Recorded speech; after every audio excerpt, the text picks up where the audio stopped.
মধ্যপ্রাচ্যের অস্থিরতা কি তবে তৃতীয় বিশ্বযুদ্ধে নীলনকশা তৈরি করেছিল? ইরান ও ইসরায়েলের সংঘাতের উত্তাপে যখন বিশ্ব কাঁপছিল, তখন পর্দার আড়ালে কি তবে এক ভয়াবহ বিপর্যয় রচিত হচ্ছিল? মার্কিন প্রেসিডেন্ট ডোনাল্ড ট্রাম্পের সাম্প্রতিক দাবি যেন সেই শঙ্কাকে এক ভয়ঙ্কর বাস্তবতায় রূপ দিয়েছে। ট্রাম্প সরাসরি হুঙ্কার দিয়ে বলেছেন, তার ব্যক্তিগত কূটনৈতিক চাপের কারণেই চীন, রাশিয়া এবং তুরস্কের মতো পরাশক্তিগুলো ইরানকে সমর্থন দিয়ে সরাসরি যুদ্ধে জড়ানোর সাহস করেনি। ঠিক কোন অদৃশ্য সুতোয় ঝুলেছিল বিশ্ব শান্তি, আর কিভাবে বা ধ্বংসের দ্বারপ্রান্ত থেকে ফিরে এলো এই পৃথিবী? তুরস্কের এরদোগানকে নিয়ে ট্রাম্পের বয়ান ছিল একদমই স্পষ্ট। আঞ্চলিক উত্তেজনার পারদ যখন তুঙ্গে, তখন তুরস্কের ইরানের পক্ষে চলে যাওয়ার সম্ভাবনা ছিল প্রবল। কিন্তু ট্রাম্পের দাবি, ব্যক্তিগত অনুরোধে এরদোগানকে সে ঝুঁকি নেওয়া থেকে নিজেকে সরিয়ে এনেছেন।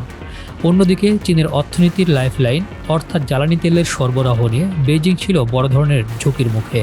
সংঘাত বাড়লে চীনের কৌশলগত স্বার্থ সম্পূর্ণ ক্ষতিগ্রস্ত হতো। ট্রাম্প শি জিনপিংকে সরাসরি হুঁশিয়ারি করেছিলেন, সে কঠিন বার্তা বেইজিংকে যুদ্ধের ময়দান থেকে দূরে রাখতে বাধ্য করেছে। রাশিয়ার ভূমিকা নিয়েও বিশ্বজুড়ে ছিল প্রবল জল্পনা। তেহরানের অন্যতম ঘনিষ্ঠ মিত্র মস্কো কি শেষ পর্যন্ত যুদ্ধে ঝাঁপিয়ে পড়বে? ট্রাম্প বলছেন, পুতিন শেষ পর্যন্ত সংযত ছিলেন।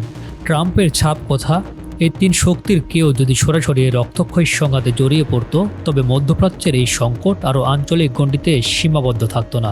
এটি রূপ নিত বড় শক্তিগুলোর মুখোমুখি এক বিধ্বংসী বিশ্বযুদ্ধে। পুতিন তার মনোযোগ অন্যত্র রেখে এই ধ্বংসযজ্ঞ থেকে নিজেকে দূরে রেখেছেন বলেই দাবি করেছেন ট্রাম্প।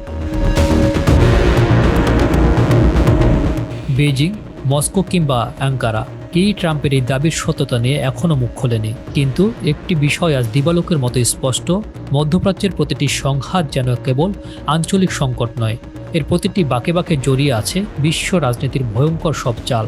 পর্দার আড়ালে চলতে থাকা এই অদৃশ্য কূটনৈতিক যুদ্ধের যে রূপরেখা ট্রাম্প তুলে ধরেছেন, তা বিশ্ববাসীর জন্য বড় সতর্কবার্তা।